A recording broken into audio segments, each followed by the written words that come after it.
Eagles fans, welcome back to another episode of Eagle Watch, presented by our friends at Pizza Ranch. The Eagles closed out their regular season home schedule in style, taking down UW-Stout 31-14 at Roger Herring Stadium. UWL stays perfect at home this season, moving to 6-1 overall and 4-1 in WIAC play, and that marks 13th straight wins over the Blue Devils.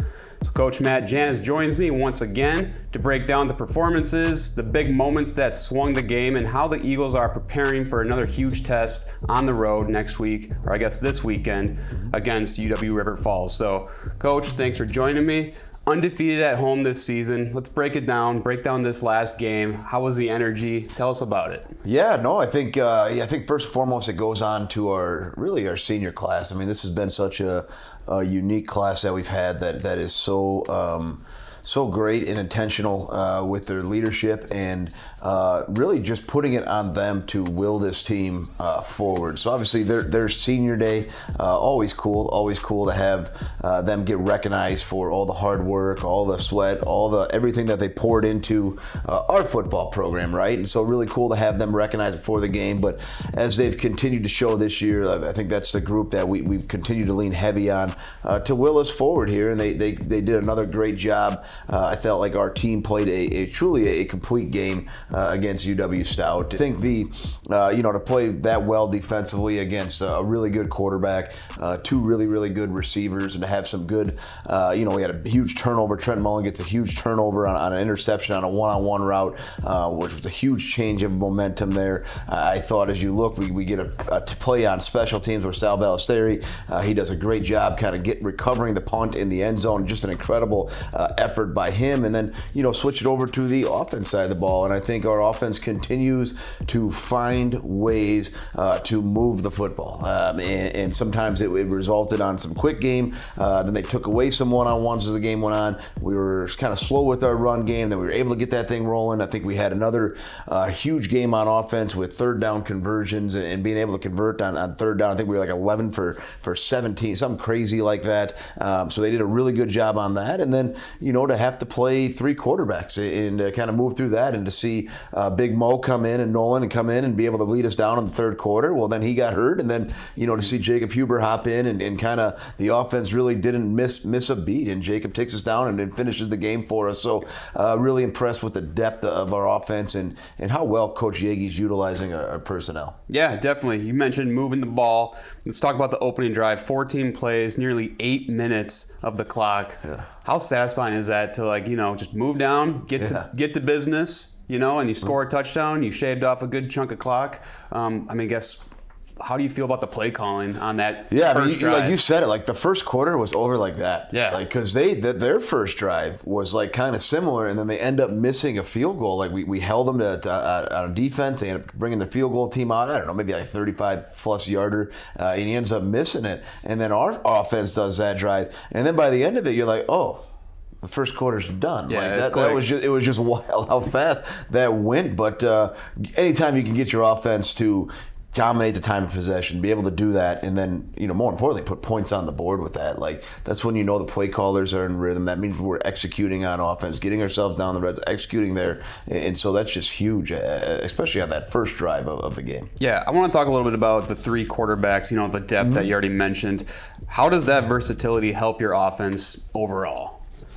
Yeah, obviously you don't want guys to get hurt, right? Right. You don't want that, but I think that's just something, I started with Nolan Mosier, that's something that's been building now for about a year and a half now since he transferred into our program, and to see him continuously grow as a quarterback, and then to have Coach Yeagy in, and to see Coach Yeagy work with him, and to see his just development has been huge. And then he comes in the third quarter, and it feels like we didn't skip a beat for that first drive, and we take that ball, we get the ball, and we drive all the way down the field, and he ends up running the ball in for a touchdown. And so really proud of just who Nolan's becoming as a football player, and his growth throughout our program, and obviously offers a tremendous size, and he's got a huge arm on top of all that. And then after Nolan kind of goes down, then Jacob Huber comes in, and Jacob was a guy that we brought in kind of late this summer as a transfer from the University of Illinois, and we were just kind of looking to add a little bit more into our quarterback room. Really liked what we had, but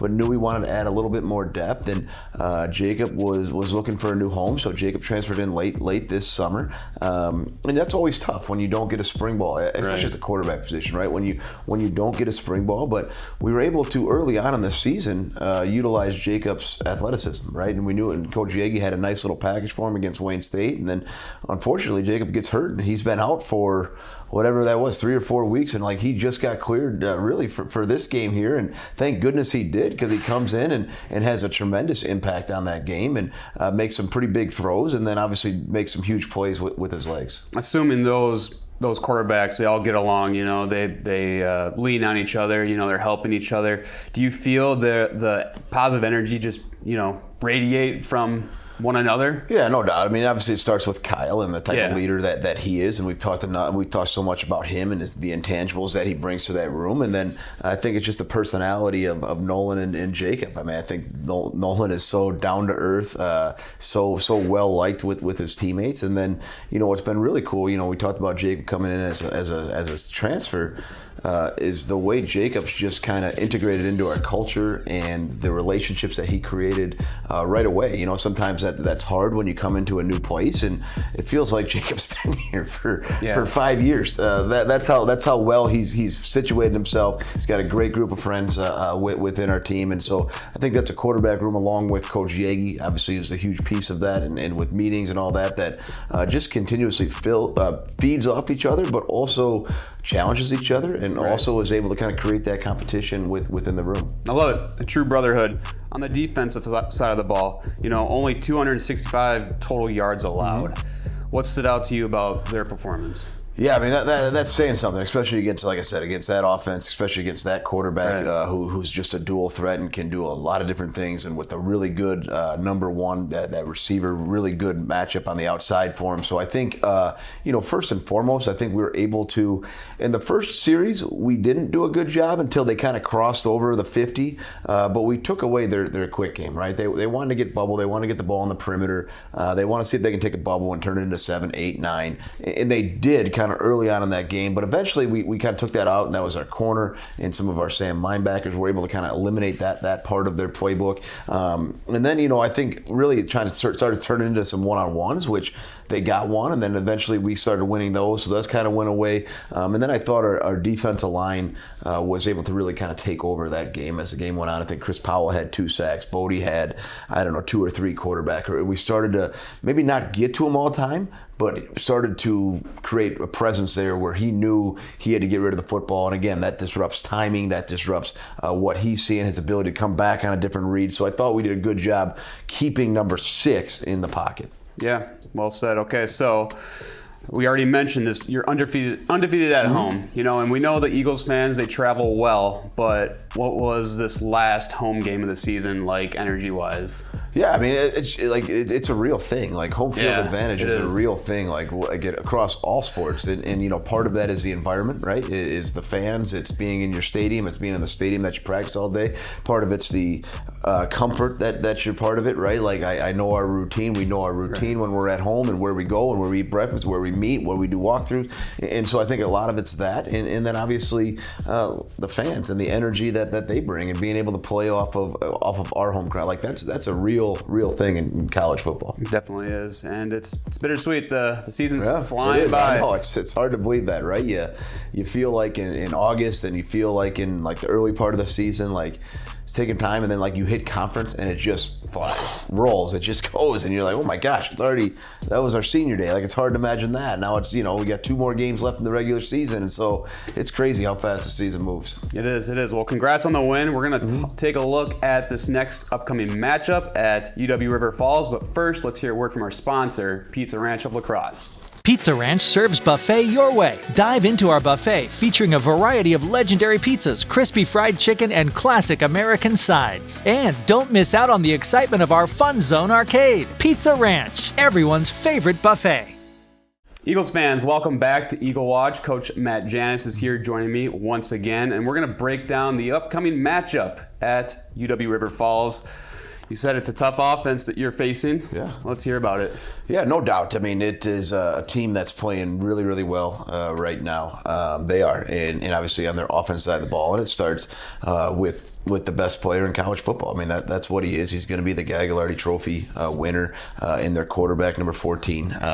He is a phenomenal player, phenomenal athlete. We played against him for a long time here. We played against him a couple years out last year with an injury, but previous to that, phenomenal athlete, can make things happen with his feet. Got a great arm, has great command of that offense, and probably, as you watch like his career evolve, probably the scariest thing right now with him is how in tune he is with their offensive coordinator. Like you can just see it, like in mesh well. Yeah, just like the play call to the formation to what the defense giving them to how fast he's reading that, how fast he's getting the ball out. Like I think that just speaks as their relationship has grown throughout his tenure and throughout 14's career. Like you can just see that, and so you have a phenomenal athlete, you got a great quarterback, and then in tune with the quarterback, like that's what drives that whole offense. And obviously they're going to move at a fast pace. We know that. It's a no huddle to the ball. We're moving fast. They're putting the pressure on the defense. You're not going to be able to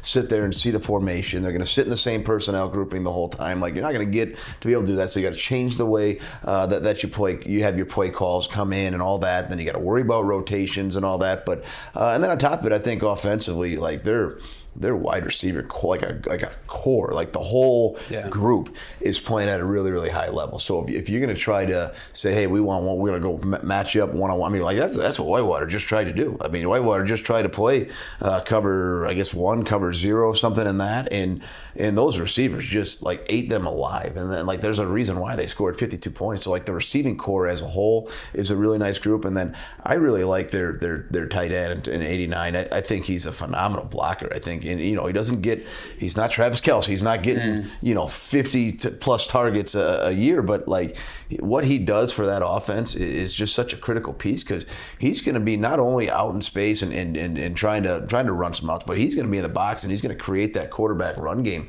element for them on almost every single play. So really, really well run offense, really playing at a really high level right now. And then their defense it's changed a little bit, I think, as the year went on. But like defensively, like they're just not going to let you run the football, and they're just going to say that, hey, we're just going to put numbers in the box.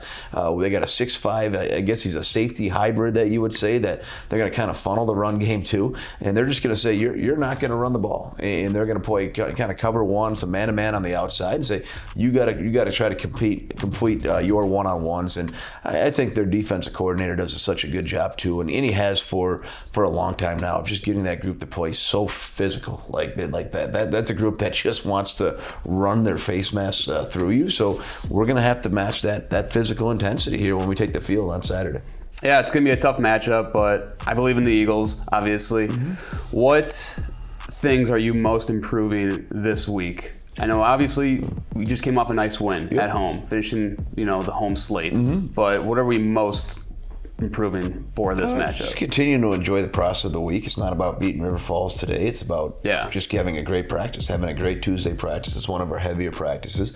Going to continue to emphasize with our team that we got to play complementary football on Saturday. We got to be able to we can't have a quick 3 and out on the offense side of the ball. We got to be really good on special teams, and we got to limit their possessions. Like we got to get off the field on defense, and we can't let them go on 10, 11, 12 play drives with that. So we're going to focus a lot on that aspect of everything. Definitely looking forward to it. Should be a great matchup. Coach Janis, appreciate your time as always. The Eagles take their 6-1 record on the road this weekend, traveling to UW River Falls for another key WIAC matchup. Kickoff is set for 1 p.m. So Eagles fans, we know you travel well. Let's see it. Let's get there. Let's get the maroon out in the stands. It's going to be a great matchup. That's it for this week's episode of Eagle Watch.